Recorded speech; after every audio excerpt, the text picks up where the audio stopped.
Good afternoon, Your Honor. Medyo mahaba na yung pag-upo mo dyan, but allow me a few questions. No? Yung circumstance lang, so paano nagsimula yung investigasyon na na-involve ka? Were you from the start o hindi? At written instructions ba to? O sinabi, oy, may investigasyon tayo? Just konting clarity, paano na umpisa yung specific investigation? And was it based on the November 3 video? Tama ba? November 23, Your Honor. Okay.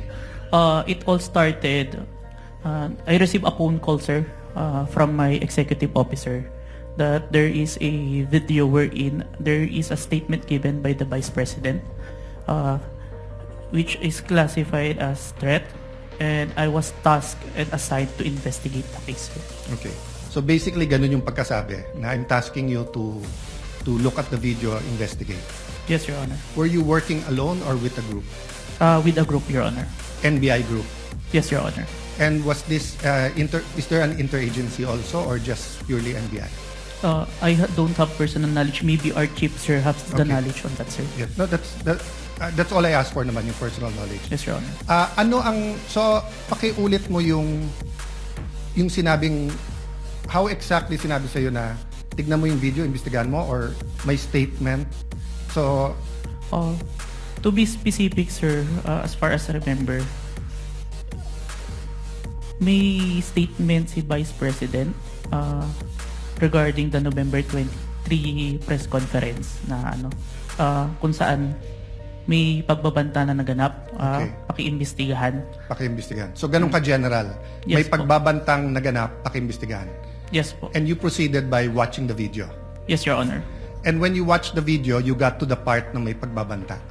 No, Your Honor, I first don't know which part of that. So, you watched the whole video, of course. First, the clippings, Your Honor. Okay. Then, I look for the whole video, Your Honor. Then you watched the whole video. Yes, Your Honor. And thank you for your honesty. So after the clipping, tapos the whole video, what did you do next? You reported or you made your recommendations? I don't understand the process lang kasi. Upon identifying the whole video, I informed my executive officer that I identified the video, Your Honor. And then yung sinabi mo yesterday, then you started looking for patterns. That's why you looked at yung dating mga video ni Vice President. Yes, Your Honor.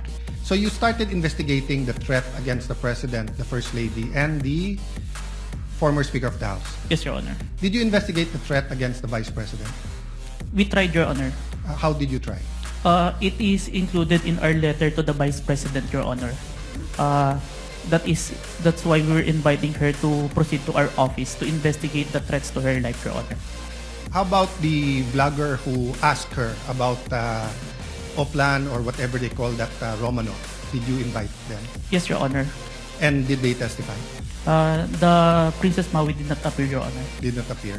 Did you also look for previous videos that are threatening to the Vice President? We look on the Romanov part, Your Honor. Okay. But we identify a different person who first mentioned the Romanov, Your Honor. Did you coordinate with the PSG? I have no personal knowledge, Your Honor. You yourself? Yes, Your Honor. Maybe our chief, Your Honor. Yeah. But you are aware that the primary responsibility of protecting both the President and the Vice President is the PSG? Yes, Your Honor. So isn't it fair to say that any investigation against a threat to the first family, the President or the Vice President, you would normally ask the PSG if they received any threat? I have no personal knowledge, Your Honor. No, I'm asking, hindi ba normal sa investigation kung sino yung primary agency na taga-protekta na lumalaban dun sa threat ay tatanungin natin? Yes, Your Honor. So bakit hindi tinanong ng NBI ang PSG? Or in your case, why didn't you ask the PSG? Maybe it can be answered by our chief, Your Honor.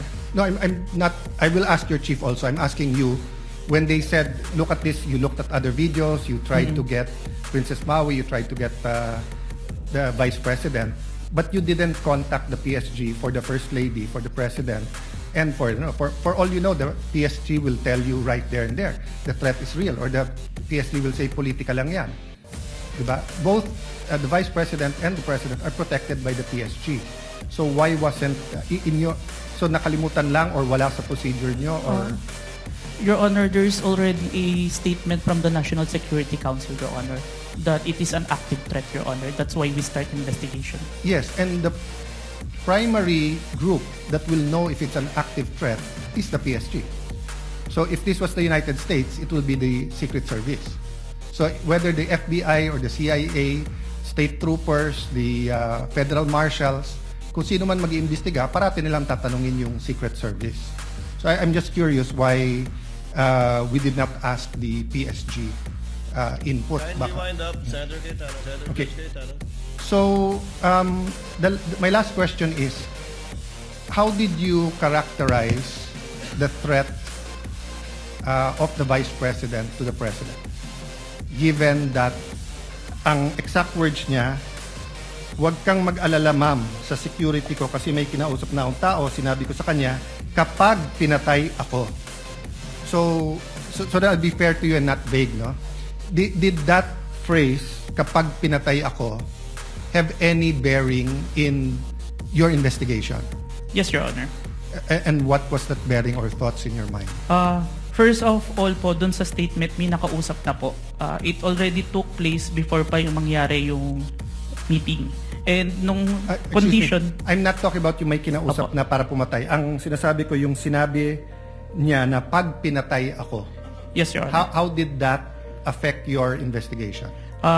There is a condition na kapag pinatay siya. But as we can see, it's only applicable if there is only two parties. The statement make a loophole wherein a third party can use that na kapag namatay si BP, ma-execute ngayon yung statement ni BP na may nakausap na siya without the participation of the one mentioned, the President, the First Lady, and the Speaker of the House, Your Honor. That's fair. But what I'm saying is that in your reports, did you characterize it as a conditional threat? Kasi kung hindi naman siya pinatay, the logical implication is that there's no threat against the... So I'm not saying it's not illegal, immoral to contract a killer. I'm just trying to follow the logic na pag sinabi kong pakukulong kita, Mr. Witness, pag nagsinungaling ka under oath, then it's actually not a threat. It's a legal... I'm just telling you the law, di ba? Pero pag sinabi kong pag hindi ka sumunod sa akin, ano yung kita? So, that's my last question lang. So, how did you characterize that? It wasn't a conditional in your mind because may kinausap na? Even with or without, sir, it's still considered a threat as long as the I person... have no doubt there. I'm just asking, is it a conditional threat?